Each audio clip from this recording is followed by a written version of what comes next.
following is a presentation of the Belly Up Sports Media Network.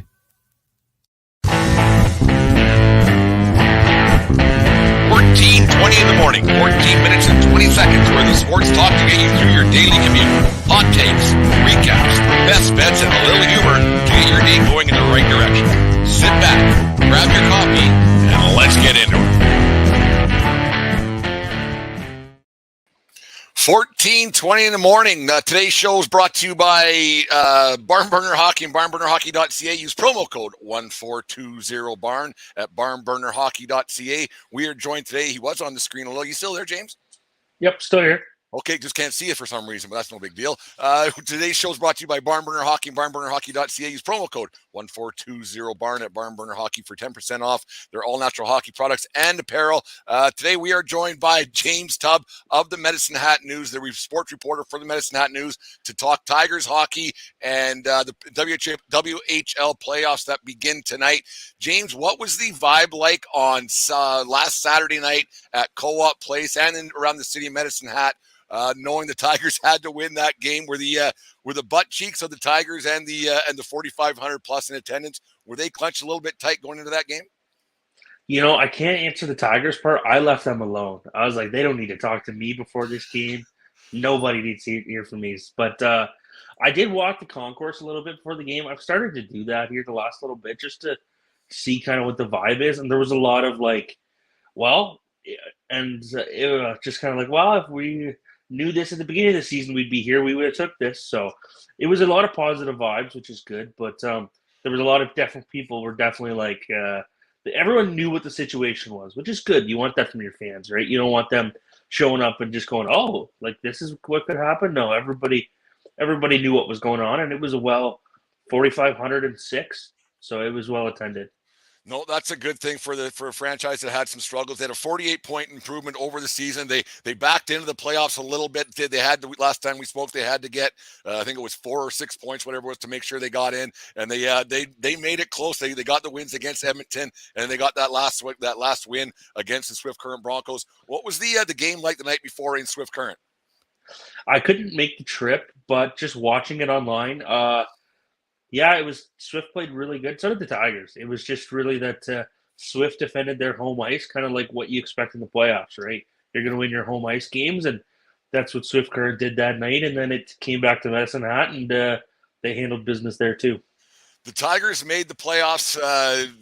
They roll in. They got probably a matchup that nobody would really want, but you get in. You never know what can happen in the first round. It's a lot of upsets have happened in the past in the Western Hockey League, National Hockey League, no matter where it might be. But they have the tough task of facing the Winnipeg Ice team, who rolls in the playoffs 9-1 in their last 10, 57-10-1. Overall record, 46-point difference, a disparity between the Tigers and the Ice.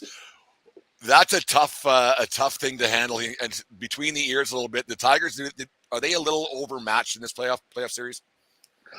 I think like you look at just the Winnipeg Ice have how many? I believe it's 8 drafted NHL players, and like you can just go Savoy, Geeky, Benson, McLennan, Ostapchuk, and then defensive. Like they just got guys. And you know what? The Tigers aren't there yet, and they know that. They've got to grow still. But the one thing the Tigers have is that they can roll 4 lines. They're not reliant on a couple guys, and it's just Willie Desjardins hockey. And that's what everyone loves about the Tigers is that they are going to roll 4 lines. They're going to roll all 6D, maybe likely both goalies. Who knows? But, yeah, it is. If you just look at firepower, Winnipeg's got the edge. And Winnipeg's also playing for not just their playoff lives like the Tigers. They're probably playing for their franchise lives, and they're like to see if they can stick around in Winnipeg. So it won't be the easiest series for the Tigers, that's for sure. I mean, they are the truest form of an underdog to start tonight.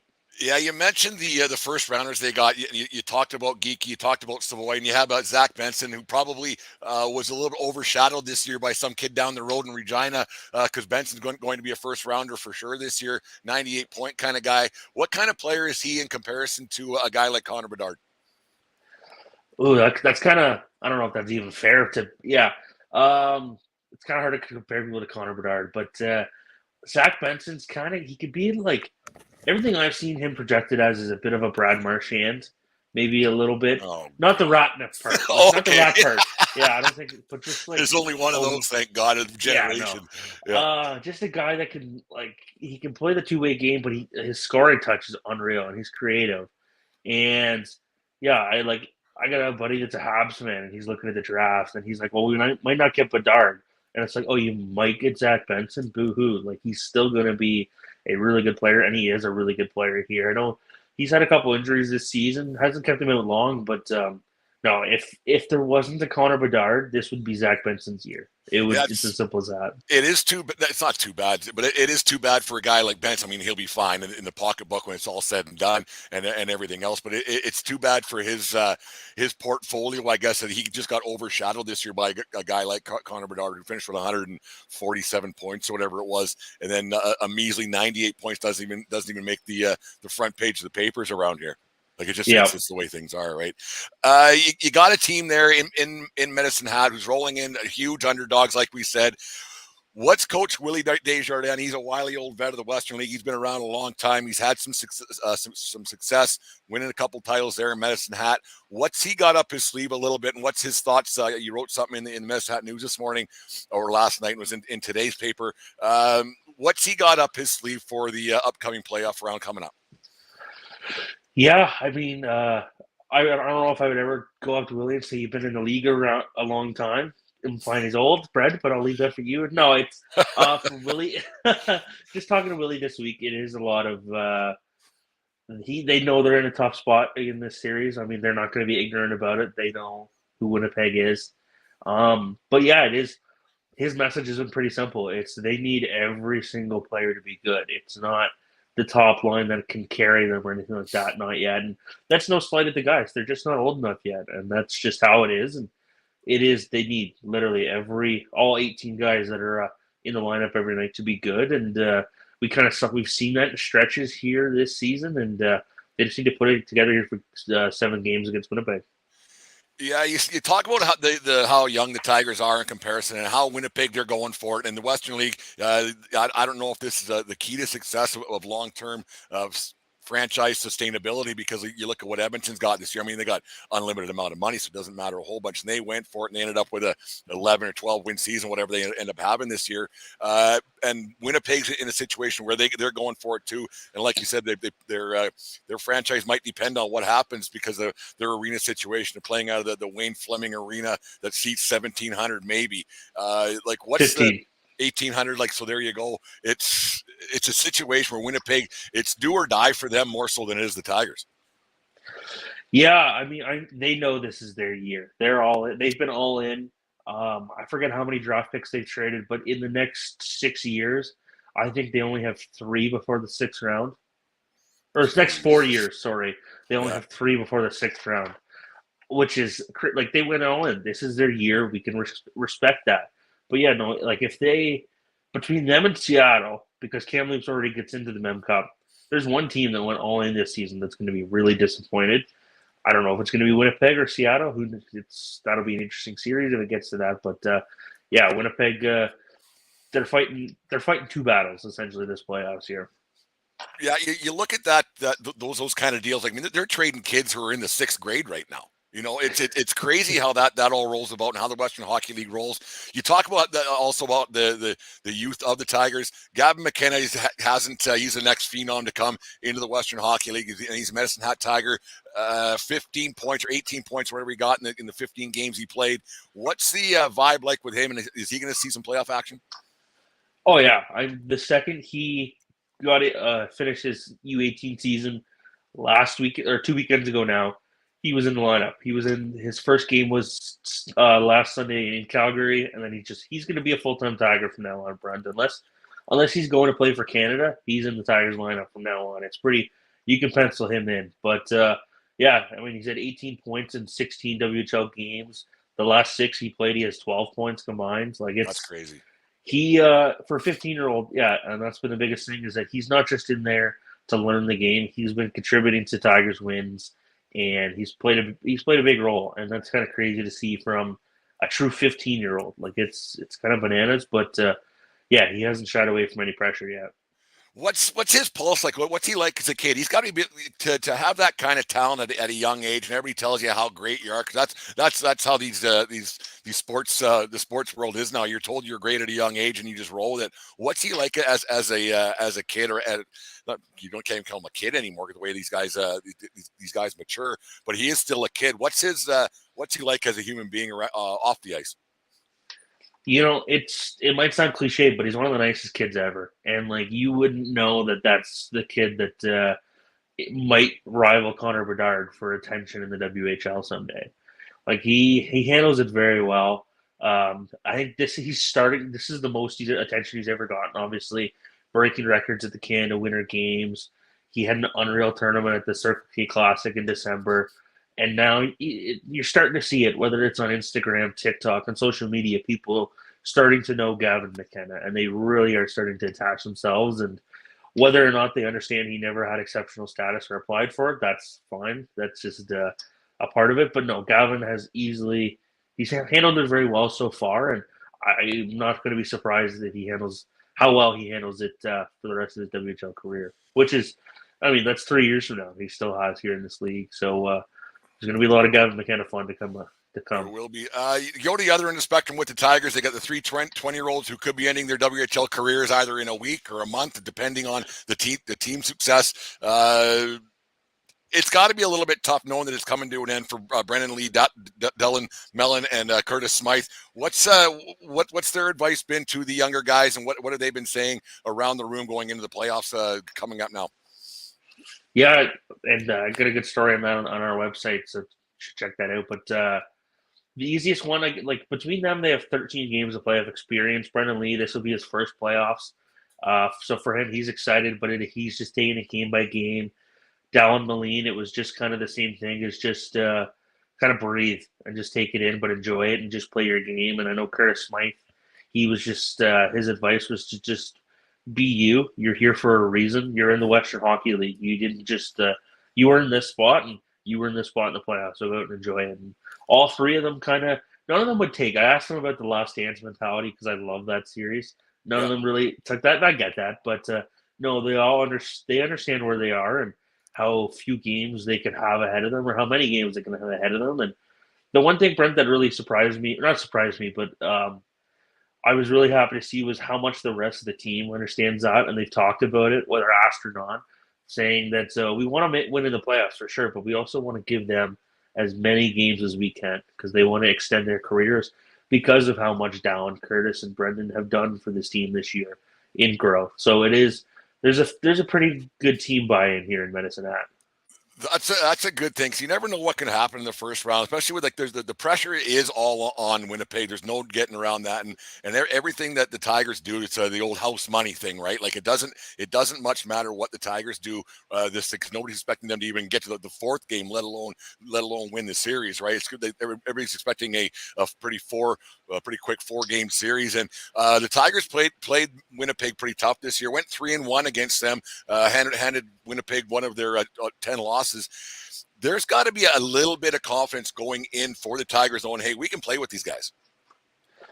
100%. And that win did come. Winnipeg was on the back end of an Alberta road trip, but I mean, you got to win your games, right? And so the Tigers win that one. And I think there's nerves, obviously it's playoffs, but yeah, like you said, there's confidence going into this one. They know they can skate with them. There's guys that have shut down Connor Bedard. They're like, okay, now let's try this with Matty Savoie and Connor Geekie. And it's going to be tough, but there's a lot of confidence. And, it's going to be interesting to see how guys handle the big pressure here come puck drop tonight. No matter what, you get to the playoffs and anything can happen. You see, like in the National Hockey League, I've been a Western League guy for a long time, Mr. Tubb. I've been around a long time watching this league, and every once in a while you get a goaltender who pulls something out and does something unbelievable. Is Langkow that kid that might be able to pull out a win here and a win there? You know, I've never met a kid that's more confident than Beckett Langkow.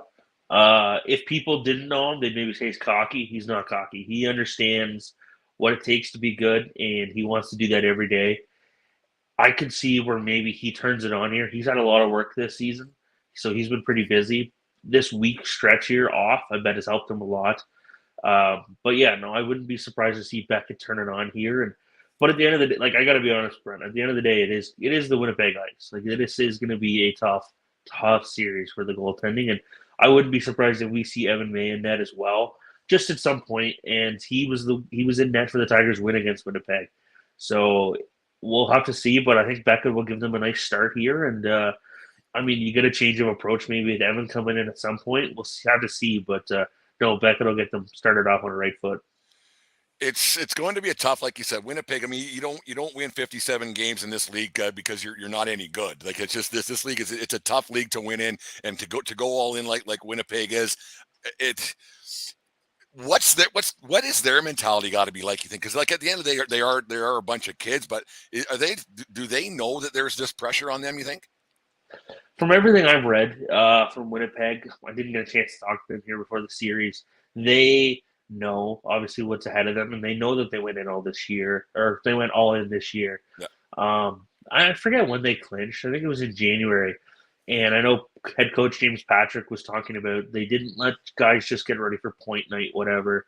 Like every night, they worked on systems every night, and they made sure that they were structurally sound. So I think they understand that this is the best shot they'll ever have for a WHL championship, and they don't want to squander that. And then I mean, just because you went all in doesn't mean you get that bye to the WHL finals. You have to earn that, and I don't think that's lost on them. No, it's a tough grind for the Western Hockey League, and the grind about going from Winnipeg to Medicine Hat in a matter of how many days they're going to play tonight, which is Friday, and then Saturday, then back in the Hat. I think it's on Tuesday, Wednesday, isn't it, or Monday, Tuesday? Yeah, Tuesday, Wednesday. So there is a little bit of time in there, but that's a heck of a travel schedule. You might, if Winnipeg was smart, they'd want to wrap it up pretty early, because if they're going to have a long playoff run, you don't want to be driving up and down that highway number 1 too many times. No, and so it's Friday, Saturday, game 1, 2, Tuesday, Wednesday, 3, 4. Game 5, I believe, is set for Saturday then, and then game in Winnipeg. If a game 5 happens, it would be next Saturday. Game 6 is Sunday. That next Sunday immediately, both teams got a bomb back, and then a game 7 would be the following Tuesday. Getting ahead of ourselves, obviously, but yeah. When Winnipeg, the next, I forget where, I don't know where they would go next, but they're still coming this way anyways. So they're going to have a lot of travel in this playoffs. And I think, like you said, they want to get this series done in 3. They'll take getting it done in 4. And the Tigers just want to make sure that doesn't happen. What's you had a great crowd there for the last game of the season in Medicine Hat at Co-op Place. The crowds have been a little not the greatest, but they have been picking up. What's the vibe like around? Or like you said, you were walking the concourse. Is there a little bit of not so much for this year, but is it more of we got a good team here for next year? Is that kind of the vibe, and whatever we get out of the rest of the season is just bonus? I think it might be a bit of both, Brendan. Honestly, there is a lot of people that are excited for this season, and they were there for when the Tigers beat Winnipeg, and they're like, okay, we can skate with the ice, no problem. And then there is also the crowd that knows that, okay, this is going to be a tough matchup, but look what we have going ahead and stuff like that. And I think from the start of the season till now, and that was the whole thing. That was the whole thing heading into the year was let these guys show what they can do. They're not the team from last year. They're far from it. And I think people are slowly realizing that there's been some exciting hockey at Co-op Place and with the Tigers in general, and some exciting young players. And I think people are starting to get that. And 4,506, there was no Connor Bedard. There was no special 50-50. Like a couple weeks ago, there was a 50-50 up over $100,000. Yeah, and that crazy. Brought people in. Oh, it was crazy. And it was great Did to you see. buy tickets? But I might have bought tickets. I might have splashed a little bit. No, actually, it was a really great story of the lady that won. As far as I understand, single mom down on hard times, and she won. And I just heard about it, so she bought a ticket and won. And it was a really good story there. But yeah, well, better than the people buying thousands of dollars worth of tickets, right? So they have money to squander it, whereas $100,000 in mine or your pocket might come in pretty handy. Yeah. Yeah, but no, yeah. Just to wrap it up, Brent, it is simply that people are starting to realize that this Medicine Hat Tigers team has a future. They're not the team they were last year, and there's just exciting hockey ahead, whether it's this playoffs or next season. That's such a good thing because it's a proud franchise. They've been around a long time, obviously, and they had some tough go of it, and then COVID and all of it. It's been a tough go for the league and for the Tigers with the season they had last year, and getting into a playoff spot, and hopefully they can win a couple of games and scare the ice a little bit. Would obviously they want to win a series and get 4 wins somehow, some way, eke one out. But if they can just get 1 or 2 wins, would that be a success? And maybe get that game 6 back in Medicine Hat and say, hey, we're here. Would that be a more of a success? I guess.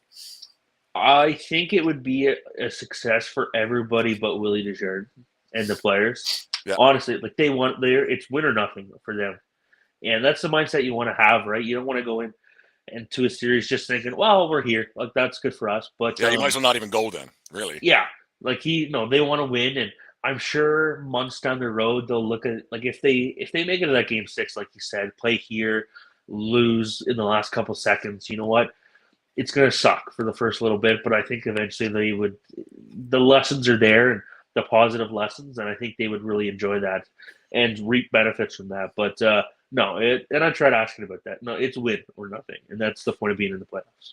Yeah, that's just it. Like, why even bother if you're not going to try to win? It's like some people have that mentality. Wow, we gave it a good shot. And that doesn't cut it at any level of sport. You wouldn't think, and the money that gets invested in these teams and these franchises, you can't think an ownership would be like, we got a couple playoff games under our belts. We got a couple extra bucks. No, there's still, like, in the end of the day, it is still a business, and you want to keep winning because that puts more people into the buildings for a longer period of time, and it means more popcorn sales, more beer sales, and everything else, and 50-50s and all of it. So having that mentality, what kind of crowds are you expecting for these 2 playoff games in the hat? See, the Tuesday, Wednesday games are tough, and you know what? Tough. And that's the whole Western Hockey League. They're tough games to get to. I expected in the 3,000s. It's playoff hockey. Like, people have to be there, or people want to be there, I should say. And yeah, I wouldn't be surprised if it's 3,500. I wouldn't be surprised if it's 4,000. I haven't really looked at the ticket websites. I've just been busy doing preview stuff, but I wouldn't be surprised, Brent, if it's anywhere from 3,000 to 4,000. I think people in Medicine Hat like their playoff hockey. No, there's no doubt about that. I remember going to that old barn back when they were having some very big, very successful teams back in the early 2000s, and then even 2000, I think it was 12 when they went to a 7-gamer with Calgary in the second or third round, I think it was, and it was fantastic atmosphere. People in the hat definitely like their Tigers and definitely like their playoff hockey. Prediction time. Where do you see this series going? What do you think is going to happen? Speak with your head, not your heart. That's unfair, Brent. Yeah, it's going to be tough. And I mean, like you said, if you just look at the series from the outside, it's Winnipeg. They're going to win it. This is just the first of steps towards their run to the finals. I wouldn't be surprised if it goes, I think it's going to be anywhere between 5-6 games. I think the Tigers, there's just too much energy. There's too much belief in their systems, in themselves and each other to not win at least a game or 2. Could they surprise them and go and beat them? I could maybe see that, but I'm gonna go with Winnipeg at 5-6, and I don't know how to not choose Winnipeg. It's as simple as that. Like, it is. This is their season, and yeah, it's Winnipeg at 5 or 6. Yeah, it's probably the smart choice. You wouldn't make a whole bunch of money on any betting site on that wager, but yeah, it'd be hard to pick against a team like that, and the team that's like, they're poised to win, and there's a chance that they're not going to, because you got those 2 powerhouse teams out west as well. So it's going to be awfully tough. Well, 3 powerhouse teams, but you got a situation there. Gonna switch things up a little bit. Talk about another team in the Western Hockey League. Did I read right that those kids that were suspended from Moose Jaw, we won't get into the details of what happened there, but there was a couple of kids that were suspended, 3 that were suspended from the Moose Jaw Warriors for behavior unbecoming, I guess is one thing we'll say. The criminal investigation that got dropped, but are those kids allowed to play in that series against Lethbridge? So the easy answer, the easy answer is yes, but there's steps in place. They have to go through some kind of training, Brent. I'm not 100% sure, like take courses or something, and that has to be done before the playoffs here. I haven't heard anything yet. You still got me? My headphones fell out. Okay. You're talking too much. Headphones falling out. There you go. But yeah, it's, as far as I understand, they're gonna get their training done, get their work done, and learn their lessons ahead of the playoffs here and get in. And I think part of that is because it was not criminal. There was no criminal actions committed. That helped get them in, and I know they've been practicing ever since with the team. So I did see that they were practicing. That's why I'm asking. Yeah. Okay. Yeah. I don't know anything. Like, it's in Moose Jaw. It's a sticky situation. I haven't really asked anything about it. So, but as far as I know, yeah, there's a good chance they'll be in game one lineup. Yeah, there's some weird, like anytime Rick Westhead comes on TV, you're like, oh no, now what? Like, it's like, oh geez, now what happened? Like, you start to cower away as a hockey fan. Did you hear about this thing we talked about last night on our podcast last night, me and Dave, about the there's been some skullduggery with the OHL draft where a couple of coaches have been they went out and said that we've been offered $30,000 by some parents to get their kids drafted. Like, is that the most insane thing you've heard going on with minor sports? Because to me, it just doesn't make sense. No, not even close to the most. Like, people buy teams, Brent. Like, it's crazy. Like, they'll buy a whole team so their kid can play on that team. I mean, paying coaches or teams to draft your kid is crazy. And it is, minor hockey has become a business, and it's crazy as that junior hockey. And I'm not surprised by it in the OHL or junior hockey. And it is crazy, like, the status that people need to maybe go get a scholarship somewhere or play for a high-level junior A because their kid got drafted. Doesn't matter what round, doesn't matter what team, but they can say they were drafted into the O. And who cares? Yeah, people care, right? They want to, But when you're selling insurance when you're 42 years old, big deal. Like, you got drafted and you never played because you weren't very good, and your dad bought your way onto a team. Yeah, like there is some connections because, like, you forever can say, oh, I was drafted in the OHL. I played hockey at a junior level. Whether the kid wants, if the kid wants to go into media, well, I must know hockey enough that I was drafted into junior hockey league. Or if he wants to go be a coach, well, I was drafted in the O, stuff like that, right? And I guess it's pay to play, and it was never supposed to be pay to play. And hockey's hitting, or has hit, I should say, a slippery slope. And I don't know what the backtrack is going to be, or if there is going to be a backtrack, what's going to happen to the minor league levels of this sport. Yeah, it's we'll do this again, but yeah, it's crazy the way that things have changed so much compared to not just like obviously 30 years ago when I was toiling in the junior hockey ranks to what it was like 10 years ago. Like, how much it's changed, and it's just the money that gets involved, the money that gets there's a lot of pay to play junior leagues now.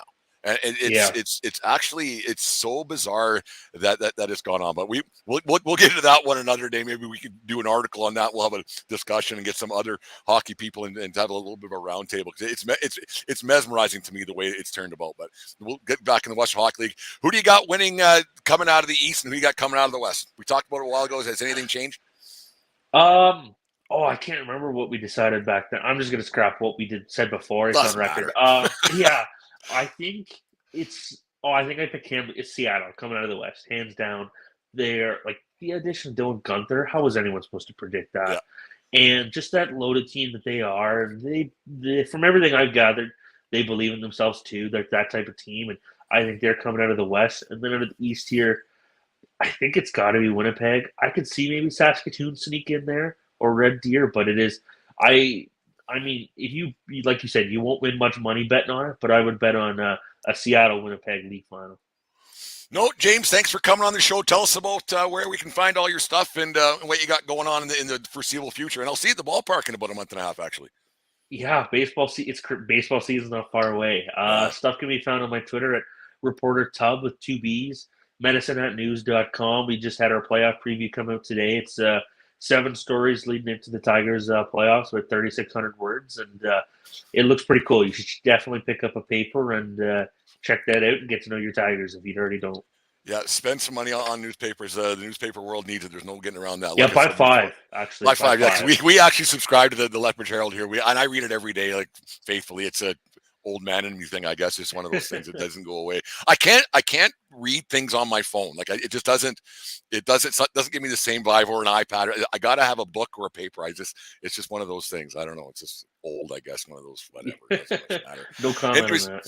James, thank you for thank you for coming on the show. And once again, as always, we'll get you on maybe later on. We'll talk to how the playoffs are going, and maybe we'll do a WCBL preview, because I think I'm still allowed to talk about it a little bit, because I do umpire, so I'm not supposed to be biased by anything. It means I can ask questions and everything else. But no, thanks very much for coming on the show. Enjoy the games, and go Tigers. I'm cheering for them.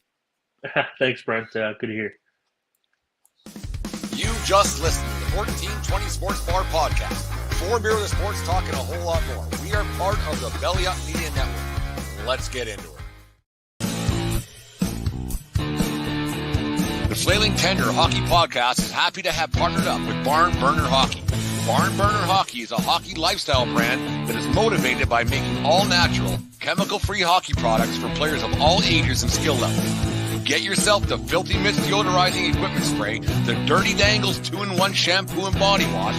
They've also got 2 different types of stick wax, hockey accessories, and apparel that will not only make you look good, but feel great on and off the ice. So go to barnburnerhockey.ca and use promo code 1420BARN and receive 10% off your purchase. That's 1420BARN at checkout at barnburnerhockey.ca. Barn Burner Hockey is so confident that you will love their all-natural products, they offer a 100% satisfaction guarantee. Barn Burner Hockey and the Flailing Tender Hockey